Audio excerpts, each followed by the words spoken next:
Naaalala nyo pa to? Mamimiss ko to.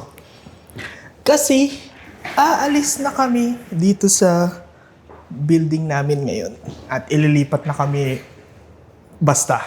Pero grabe yung memories dito, no? Parang, bye-bye. Bye-bye, Building 18. Love you. Pero sabi ko nga, nagkamali talaga ako. Itong testimony na to ay dedicated doon sa pagkakamali ko na yun. At ngayong 2026 na, kasi 2025 ko pa nga ito sinulat noong August. Ngayon talagang may literal na discernment na yung ginawa ko talaga dati ay sinful. Kumbaga, direct disobedience talaga kay Lord. Medyo emotional lang din ngayon kasi nakakamiss nga din dito. Tsaka madami rin kaming alaala dito ng ex ko eh. Kaya medyo nakakamiss lang din.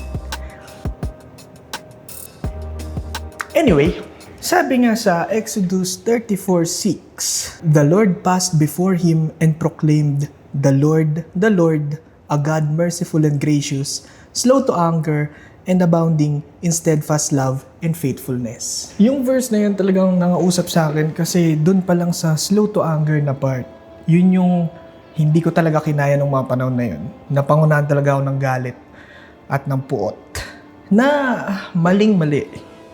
Pero kasi yung context din dito sa Exodus na to, ito kasi yung idolatry, bago tong verse na to. Idolatry kasi yun, gumawa yung mga Israelites ng golden calf, tapos kinausap ni Moises si Lord na, uy, kailangan pa rin namin ng guidance, sorry, nagkamali. Kumbaga gusto pa rin namin yung continuous presence mo na manaig sa amin. Pero dahil nga merciful talaga si Lord, sabi naman din talaga dito, steadfast love and faithfulness, merciful and gracious, nanatili pa rin faithful si Lord.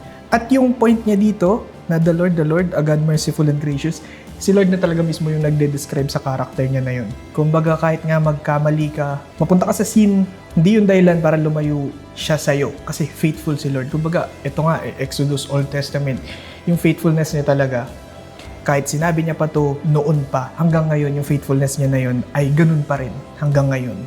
Kahit na dito na tayo sa modern. Kasi yung faithfulness talaga ng mga tao, kumpara naman kay Lord, ang layo. Yung faithfulness ng tao, nabibiyak yan eh. Yung faithfulness ni Lord, hindi. Absolute na yun. Constant yun. Kung gaano siya ka-faithful noon, ganun din siya ka-faithful ngayon. Kaya dapat, kahit nag-feel tayo bilang tao, yung faithfulness ni Lord, yun pa rin yung nag-e-empower sa atin para labanan yung kung ano man yung laban na pinagdadaanan natin ngayon para hindi natin kahit paano ma-disappoint yung faithfulness na ipinaubaya sa atin ni Lord. Kumbaga, yung spiritual empowerment na yun dapat laging nasa atin yun. Kasi nga, faithful si Lord. So, dapat tayo bilang mga Christians o tagasunod sa Kanya, maging faithful din tayo sa Kanya. Kumbaga, wag natin hayaan na yung mga malilit na bagay na pwedeng mag-stumble ka o kaya yung mga sin, kahit nga yung simpleng galit, wag natin hayaan yan manaig sa atin. Dapat kontrolado pa rin natin yung mga ganong klaseng emotions kasi yung faithfulness ni Lord talaga yung nasa isip natin. Kumbaga dapat talagang nag-grow rin tayo kasi yung God's faithfulness ay ipinaubaya na sa atin.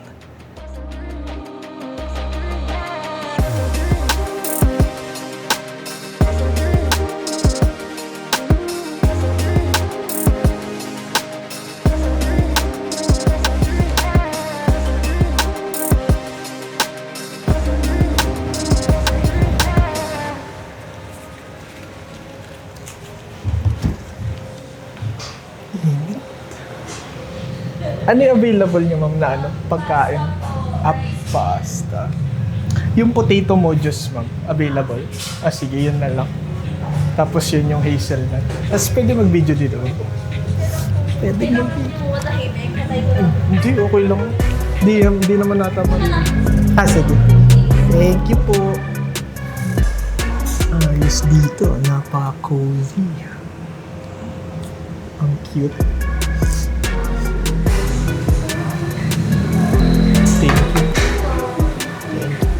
Cheers. Grabe, kapin-kapin na ako.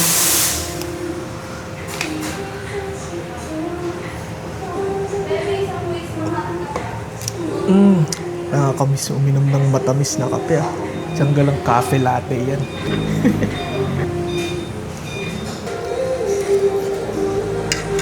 Gogi, sarap ng kape. Solid. Siguro mga, para sa akin 4.5. Nag-review ng kape, no?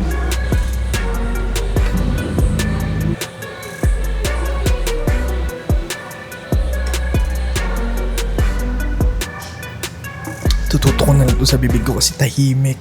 At ayokong oops. Alam niyo, habang sinusulat ko talaga tong testimony na to, sobrang grabe yung pagtalon sa akin ng mga kalaban. Yung temptation, pagdating sa scene, nag-iinit din. Alam niyo yun, yung talagang yung may spiritual opposition. Sobrang sakto rin ang sinulat doon ni Paul no? Pagdating sa spiritual warfare sa full armor of God. Di ko rin talaga yun maintindihan Yun din yung gusto kong itanong sa mga Christians pagdating sa walk of faith nila. Na talaga bang ganun? Kapag naglalakad ka na kasama si Lord, halos lahat ng araw-araw na ginagawa mo, parang tinitempt ka na mag-sin. I mean, ganun ba talaga yun? Kasi first time ko lang din to at yung pag-surrender pala, hindi ko in-expect na ganun siya magiging kahirap pagdating sa spiritual warfare. Di ko rin talaga maintindihan Alam nyo yun, yung malingat ka lang ng konti, mawala lang yung focus mo sa God's faithfulness, bigla na lang grabe yung temptation na darating. Yung tipong gusto mo na lang mag-shiny hunting o lumayo sa internet o kaya huwag ka na lang magsalita. Yung tipong ganun. Yung kahit alam mo, pinapractice mo yung slow to anger, tas basta lahat nakakairita. Yung maiirita ka bigla-bigla nang wala namang masyadong dahilan. Pero yun nga yung point din siguro dito sa sinasabi ko ngayon na kahit nga may ganun, may existence talaga ng sin, ay dapat piliin mo pa rin yung God's faithfulness. Sarap talaga nitong kape. Kasi kapag ka pinipili mo siya, nagiging laban mo na rin talaga siya dun sa mga temptations na dumadating. At kahit pa paano nagiging proud ako na kapag ka iniisip ko talaga yung God's faithfulness, talagang mararamdaman ko yung pagmamahal niya, tas nawawalang bisa yung mga talon ng kalaban. Pero grabe yun Kasi kung tutusin, ang payapa ng araw mo, tapos bigla na lang di mo maintindihan na sinusubok ka na naman. Tapos marirealize mo na lang kapag ka nakapag-desisyon ka na ng medyo hindi akma dun sa hustisya na binibigay ni Lord o yung pagmamahal niya sa'yo, yung grace, ganun. Tapos mapapaisip ka, oh no, nagkamali ako. Pero yun, ang weird. Ganun ba din? I mean, yung mga naglalakad talaga dyan, mga nag-surrender, ganun din ba yung nararamdaman nyo? Thank you po. Kasi diba parang sabi nga, uproot all evil and it will not have control over you. Kung tama man yung sinabi kong English. Kasi nga, ang sabi dito sa, 1 Corinthians 10:13, no temptation has overtaken you that is not common to man. God is faithful and He will not let you be tempted beyond your ability, but with the temptation, He will also provide the way of escape, that you may be able to endure it. Sobrang ganda ng sinabi dyan ni Paul, as in. Isipin nyo yun, meron tayo talagang kakayahan, o binigyan na agad tayo ng kakayahan ni Lord na labanan yung temptation, kahit anong klaseng temptation. Kumbaga, kailangan mo na lang talagang isipin yung God's faithfulness sa'yo para kahit pa paano, di ba? Bago ka gumawa ng temptation, maisip mo na, huy, meron faithful pa sa akin sa buhay ko. Si God yun. Kaya dapat, kung pipiliin mo na yung temptation, mas piliin mo na agad yung God's faithfulness. Kumbaga, kung nasa dilemma ka na ng pipiliin mo na talaga, nasa harap mo na talaga yung temptation, yung sin, ganun. Mahirap din kasi talagang matalo sa temptation. As in, yan yung kahinaan ng lahat ng tao siguro. Lalo na't meron tayong emosyon.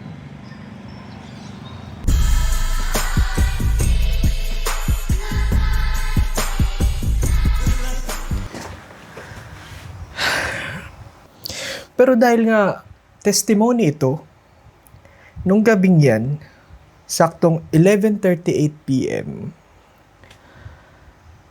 natalo ako sa temptation. Naging unfaithful ako.